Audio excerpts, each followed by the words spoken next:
Jobs in Thailand. हाँ जी, इस video में हम बात करते हैं थाईलैंड के अंदर जॉब्स की ऑप्शंस पे। एक शॉर्ट वीडियो मैंने रिकॉर्ड की थी कुछ दिन पहले टिकटॉक पे, टीचिंग जॉब्स इन थाईलैंड, जिसको काफ़ी लोगों ने देखा और उस पे कमेंट्स किए कि इसकी मज़ीद डिटेल्स क्या हैं।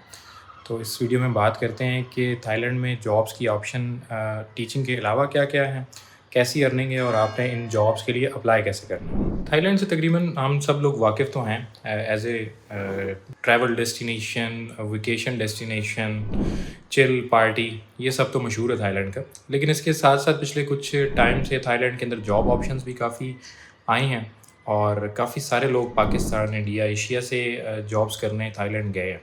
इसके साथ-साथ जो नेटिव्स हैं, अमेरिकन, ब्रिटिश, इवन के साउथ अफ्रीकन्स और भी जहाँ-जहाँ पे इंग्लिश उनकी मदर टंग है, वो लोग मूव हुए हैं। उसकी वजह ये है कि थाईलैंड क्योंकि रहने के लिए सस्ता है, वेदर क्लाइमेट बहुत अच्छा है, तो उन लोगों को भी ये काफ़ी सूट करता है। तो job in Thailand is not like a job in your home country, जिसके लिए आपने डॉक्यूमेंट्स और अपनी सीवी रेडी की और आपने अप्लाई करना शुरू कर दिया, या फिज़िकली आप जॉब की लोकेशन पे गए और आपने सीवी सबमिट कर दी। थाईलैंड में जॉब लेना फॉरेनर्स के लिए टोटली डिफरेंट प्रोसेस है और कुछ चंद ही सेक्टर हैं जिनमें फॉरेनर जॉब के लिए अप्लाई कर सकते हैं। जो मोस्टली जो मेन सेक्टर्स हैं वो सिर्फ थाई जो लोकल्स हैं उनके लिए रिज़र्व हैं, सिर्फ उसमें वही लोग अप्लाई कर सकते हैं। फॉरेनर के लिए मोस्टली 4 ही सेक्टर्स हैं जिनमें वो जॉब अप्लाई कर सकते हैं। तो इस वीडियो में हम बात करते हैं उन 4 सेक्टर्स पे। द नंबर 1 और जो सबसे पॉपुलर जॉब ऑप्शन है थाईलैंड में, वो है टीचिंग का। बहुत सारे लोग टीचिंग की जॉब को ही ऑप्ट करते हैं, इवन नेटिव्स और नॉन नेटिव्स। इन सब के लिए जो सबसे पहला ऑप्शन होता है वो इंग्लिश टीचिंग की जॉब्स का होता है, जिसमें सब्जेक्ट वाइज वो कुछ भी पढ़ा सकते हैं। वो साइंस के सब्जेक्ट भी पढ़ा सकते हैं, मैथ्स भी पढ़ा सकते हैं, लेकिन उनका जो टीचिंग की लैंग्वेज होगी वो इंग्लिश होगी।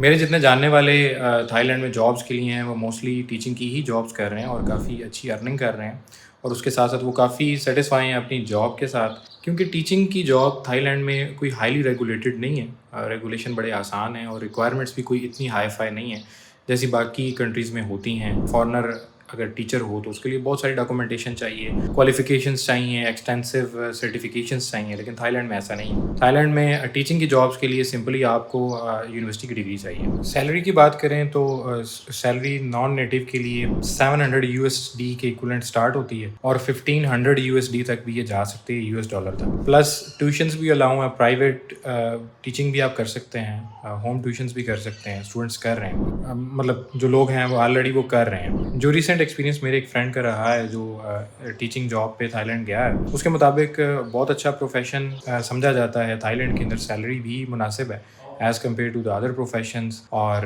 वर्क परमिट भी वहाँ पे मिल जाता है, और इन द लॉन्ग रन इसके काफ़ी फ़ायदे हैं। इन फ्यूचर आप अपना प्रोफेशन चेंज भी कर सकते हैं। नंबर 2 पे आती है real estate. Real estate sector में भी फॉरेनर्स थाईलैंड में बहुत अच्छी जॉब्स कर रहे हैं, और इसके लिए भी कोई रेगुलेशन इतनी हाई नहीं है as compared to Dubai. Pakistan से रियल एस्टेट एजेंट्स अगर कोई मूव करता है तो वो दुबई जाता है, क्योंकि उसको ये लगता है कि शायद दुबई ही उसकी सेकंड डेस्टिनेशन है।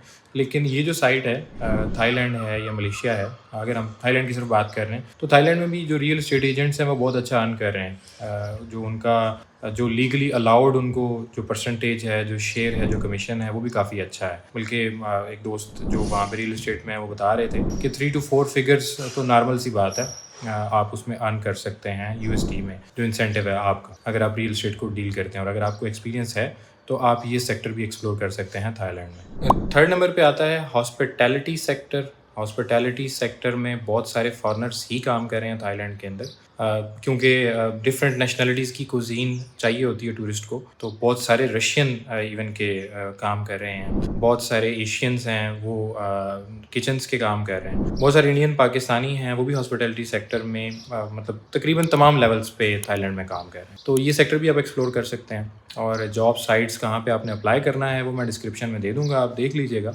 इसके साथ साथ एक रिक्रूटमेंट का फॉर्म है, उसका भी लिंक दे दूँगा।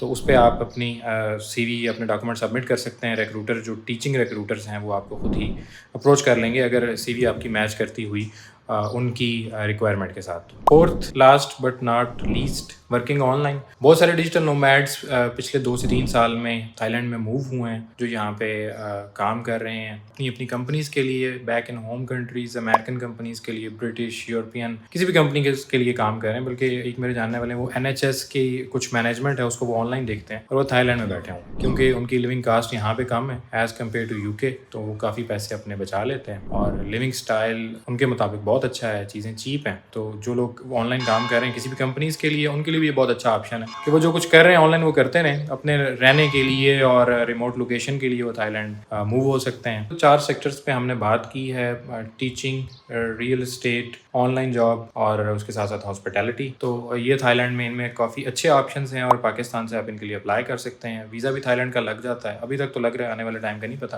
तो आप अपनी ऑप्शंस, अपनी अपॉर्चुनिटीज़ को एक्सप्लोर कर सकते हैं। कंट्री अच्छा है, रहने के लिए अच्छा है, साफ़ है। बाकी तो जो चीज़ें यहाँ की मशहूर हैं वो तो हैं, उस पर तो आप कुछ नहीं कर सकते, बट एक अच्छा लाइफस्टाइल यहाँ पे आप गुजार सकते हैं। मज़ीद ऐसी वीडियोज़ के लिए चैनल को सब्सक्राइब कर लें, आने वाले टाइम में मज़ीद ऐसी टॉपिक्स पे वीडियो आएंगी और आप कमेंट भी कर सकते हैं अगर कोई वीडियो आपको चाहिए या आपको इन्फॉर्मेशन चाहिए, ताकि आने वाले टाइम में हम उसको वीडियो बना सकें। थैंक यू, अल्लाह हाफ़िज़।